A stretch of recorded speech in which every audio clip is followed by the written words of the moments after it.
Hello everyone. Uh, I'm Dr. Shivanshu Shrivastava from the Department of Electronics Engineering, Rajiv Gandhi Institute of Petroleum Technology, and I'm here to discuss with you the properties of convolution. So we'll basically look into the properties of convolution in this lecture. So I would like to open the whiteboard.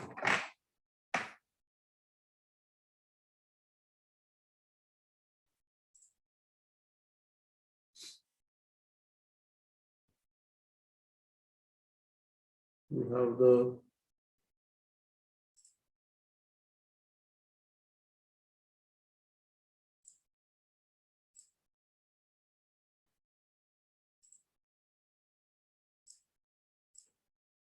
basically we have the properties of convolution that we are going to discuss in this class.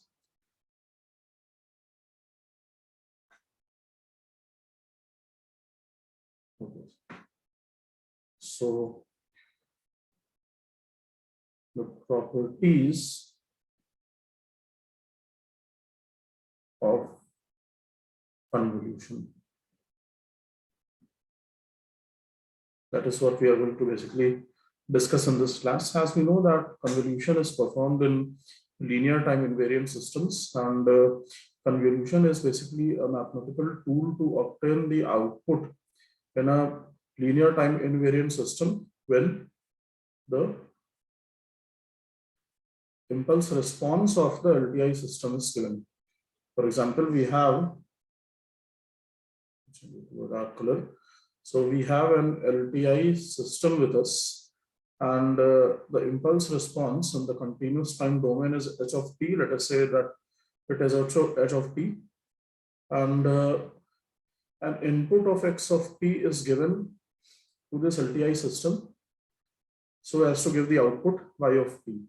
So we know that the output y of t will be equal to the convolution between x of t and h of t. Basically, convolution is the tool to obtain the output in a LTI system.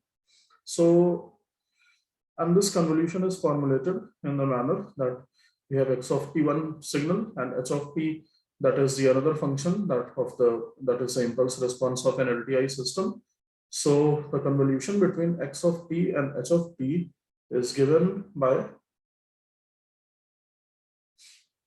the expression that I'm writing on the whiteboard, that is x of tau multiplied by h of t minus tau d tau, the integral of this function from within the limits minus infinity to plus infinity. This is basically the convolution operation. So basically today we are going to study about the properties of convolution. The first property is the commutative property. So we have the first property, that is the commutative property. The commutative property of convolution says that if we have two mathematical functions that are x1 of t and x2 of t, and there is a convolution that is happening between these two functions, and after the convolution between these two functions, the output is y of t. Okay, so this y of t function will remain unchanged if we perform the convolution between x2 of t with x1 of t. What we mean here is that when we are performing the convolution between x1 of t and x2 of t, essentially we are fixing one variable. We first basically we change the variable time with a dummy variable tau. That is what we do. And then what we do is we fix this first variable, and then we change the time variable, the independent variable, in the second function also, and then we perform shifting, and then we basically overlap this second function over the first function, and so on and so forth. Then we multiply the overlapping part with each other, and then we integrate both of them. So that is essentially we obtain the convolution between the two functions, that is x1 of t and h1 of t. So this property remains unchanged. This property says that the output remains unchanged if we are basically fixing the second function and overlapping the first function. Basically, this function we are performing in the first function here, and here we were performing this overlapping function in the second function here.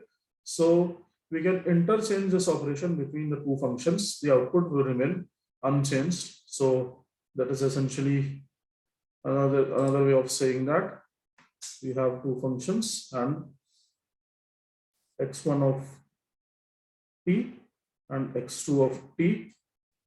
So the convolution between x1 of t and x2 of t can be written either as x1 of t convolutes with x2 of t, or it can be written as x2 of t convolutes with x1 of t. This also says that for our LTI system that we had just now considered there, where we had the input x of t and we had the impulse response h of t, and the output that we were obtaining was y of t. So basically, if we have an input whose function is exactly equal to our impulse response, suppose we have an LTI system that is given in this manner, so we can replace this LTI system with another system where the input has the function that is equal to that of the impulse response of this LTI system, and the impulse response of this LTI system now is equal to x of t. The output will remain the same. Essentially, x of t convolutes with h of t is equal to, if we say that h of t convolutes with x of t, this is what the commutative property of convolution says. The second property is the associative property.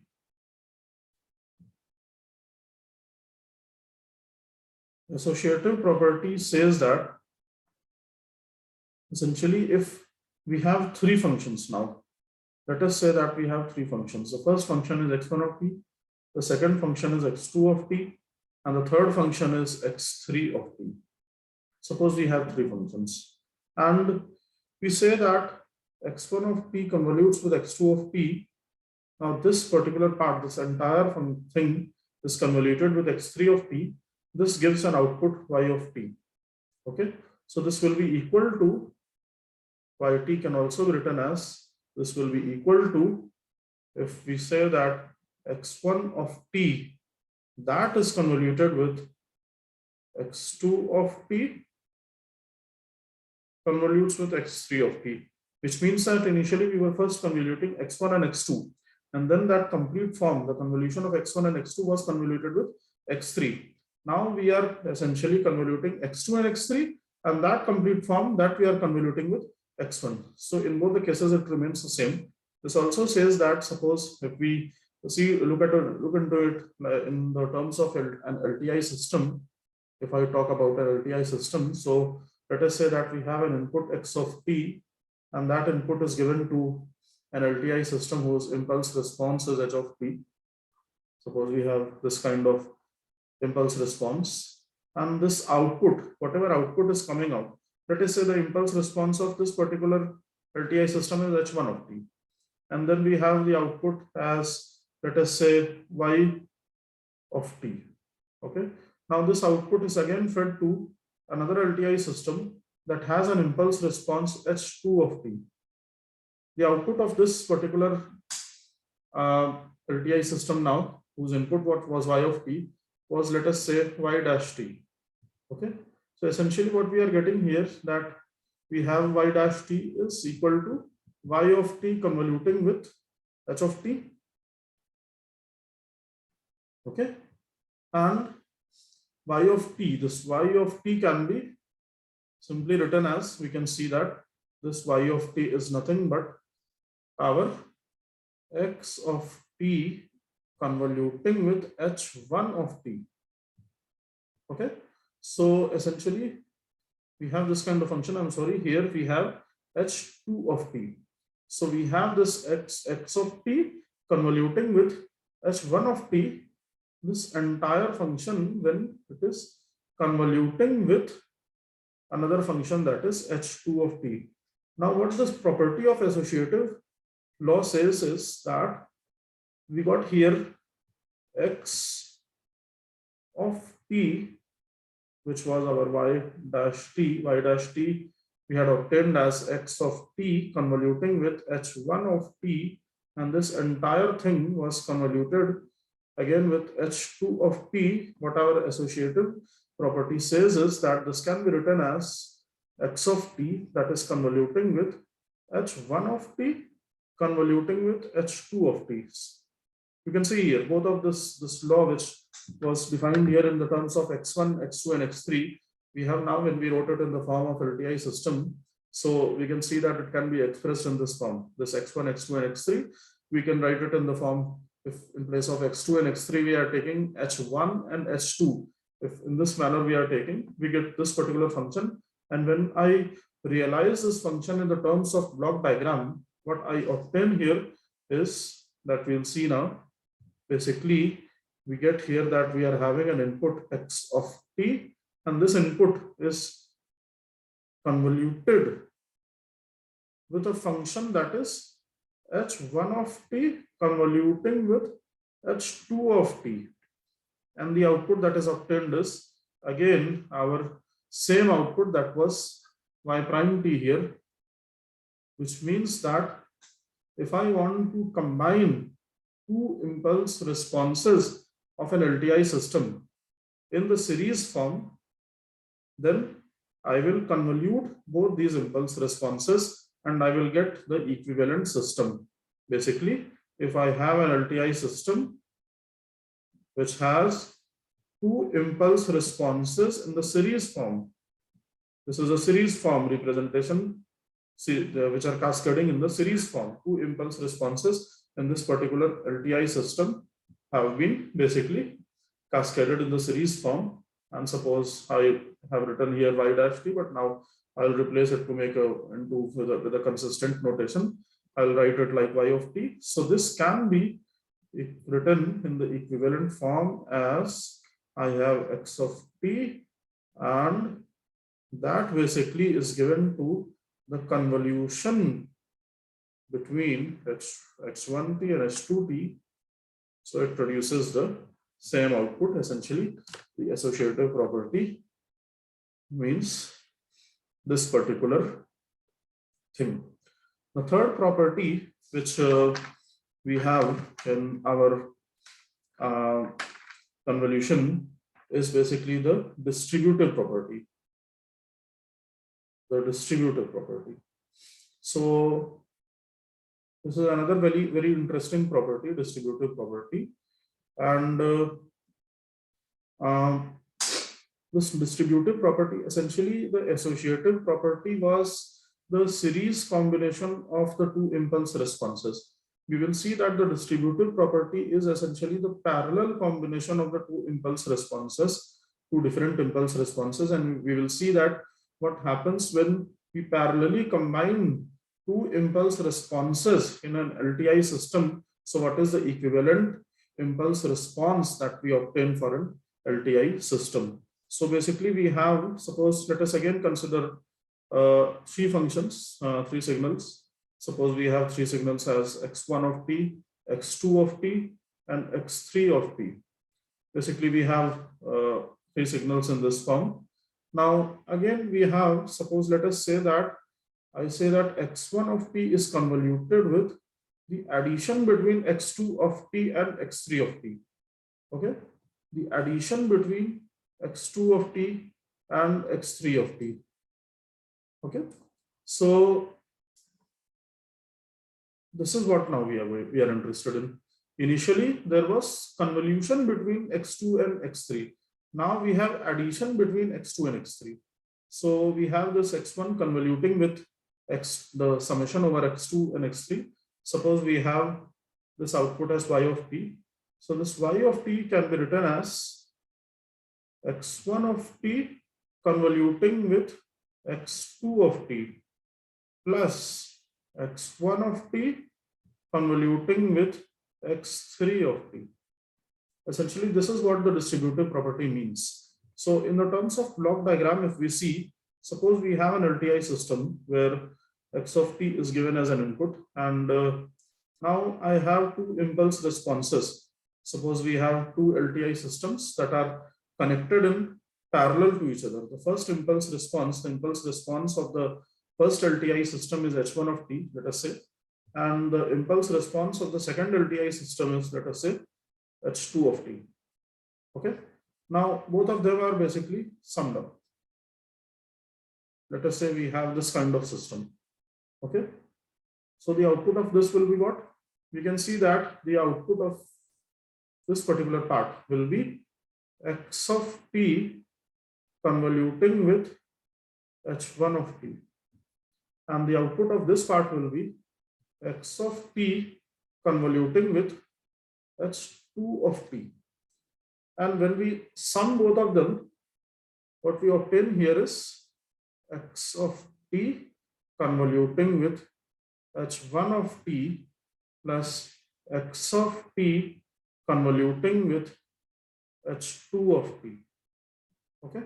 Now what the distributive property says is that this can be represented as what? This can be written as x of t. You can see here that x1 of t convolutes with x2 of t plus x1 of t convolutes with x3 of t can be written as what? x1 of t convolutes with the addition between x2 and x3. So which means that x of t convolutes with the addition between h1 of t and h2 of t. Okay. So which means that this particular system can be directly equated as, if we have an LTI system which is having an input x of t, and this LTI system will be having the impulse response as the addition between the impulse responses of the two LTI systems that were connected in parallel. So the output that we will obtain will be equal to that of the output which was obtained in the case when these two LTI systems were connected in parallel. This is basically x of t convoluting with h1 of t plus h2 of t. Both the systems are equivalent to each other. So this is basically the distributive property of convolution, and a very interesting property. Remember that when we were writing the associative property of convolution, the associative property of convolution basically signified the series cascading of these two impulse responses, of the impulse responses of these two LTI systems, whereas the distributive property is signifying the parallel combination of the impulse responses of these two LTI systems. They are connected in parallel, and in the case of associative property, they were connected in series. We were actually, when they are connected in series, that is equivalent to a series combination. I'll again just write down here for remembrance. When they are connected in series, when they are connected in series, when h1 of t, h2 of t, when they are in series, this is equivalent to a single block, that is basically the convolution between h1 of t and h2 of t. Whereas when these two impulse responses are connected in parallel in this manner, when they are connected in parallel, this is basically equivalent to a single impulse response, that is h1, or that is a summation between the two impulse responses, h1 of t plus h2 of t. Now the fourth property that we are going to see is the property of delta function. Okay, the property of delta function. So we have the property of delta function.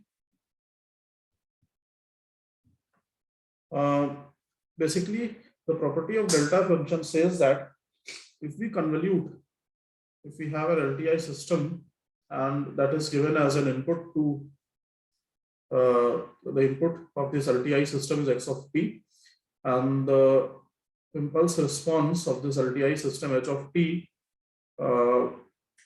is essentially equal to an impulse function of the form delta t minus t1, and the output is y of t. So this y of t will be equal to x of t minus t1. Okay, which means that x of t minus t1 when convolved,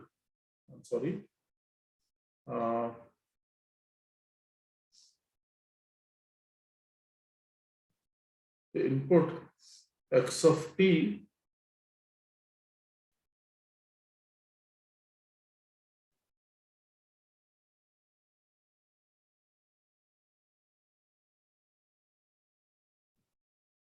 input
So we have the input x of t, and this is convolving with an impulse function that is del of t minus t1. So the output is basically we have x of t minus t1. If I further make certain modifications in this, suppose let us say that t1 is equal to 0. So this will give me x of t that is convolving with del of t. So that gives an output that is x of t only. If I say that in place of del of t, I have a del of t, some constant a is present. You can see that there is a factor 1 here. So if I say that if I have x of t that is convolving with, let us say, a del of t. So if we have this kind of a function, then the output of this particular function will be a times x of t. And suppose if I have x of t input, my input is x of t that is convolving with impulse response, and impulse response that is a del of t minus t1. So that will give me the output that is a x of t minus t1. Okay, so this is basically the property of delta function. We'll do one more property, that is the property of derivatives. The property of derivative. So the property of derivative says that suppose I have an impulse, an LTI system that is defined as the output of the LTI system y of t is defined as the convolution between x of t and h of t. Okay, that means that I have an input x of t, and the LTI system has an impulse response that is h of t, and the output is y of t. So basically y of t is basically the convolution between x of t and h of t. Now I want to know that what would be the differential of y of t. I want to know this. So basically the differentiation of y of t, if I want to obtain the differentiation of y of t, so that becomes equal to, either I can write it as basically the convolution between x of t and the differential of h of t, or it can also be obtained with differentiating x of t with h of t. Okay, it can either be obtained in this manner, where x of t was convolved with the differential of the impulse response, that is h of t, or it can also be obtained with the differential of the input x of t that is being convolved with the impulse response h of t. So we'll try to do one example for this, for understanding the property of derivative. Let us say that suppose I have,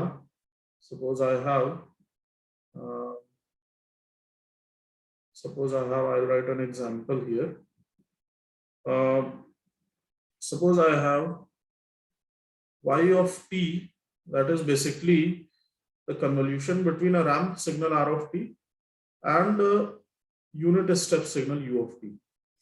Okay, that means that the input of this LTI system is a ramp signal r of t, and the impulse response of this LTI system is a unit step signal, and this system produces an output y of t. Okay, now I have been asked to calculate the differential of y of t. What will be dy of t by dt? So basically, using this law, dy by dt, dy t by dt will be equal to either d by dt of r of t that convolves with u of t. Okay, so we know that the differential of r of t, what it is? The differential of r of t is u of t itself. Okay, the step signal. So we have u of t convolving with u of t, and we also know that when two unit step signals they convolve with each other, the output is r of t. Let us use the second form of this law, that is okay, I'll use the new page for it. So we have basically our y of t is equal to ramp signal convolving with the step signal. So now the second form of this law, if I want to use, so the differential of y of t will be equal to the first function convolving with the differential of the second function. In the first part, we had done the differentiation of the ramp signal, and that we had convolved with the step signal. Now we are basically differentiating the step signal and convolving it with the ramp signal. So you know that the differentiation of the unit step signal is our delta signal, r of t convolving with delta signal, and from the property number 4, that is basically the property of delta function, we had studied that when x of t convolves with the unit impulse function, that is z of t, the output is x of t only. So the output here is r of t.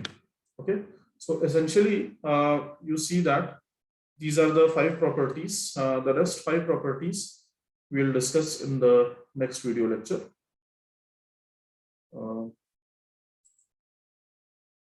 Thank you, everyone. We'll meet in the next lecture.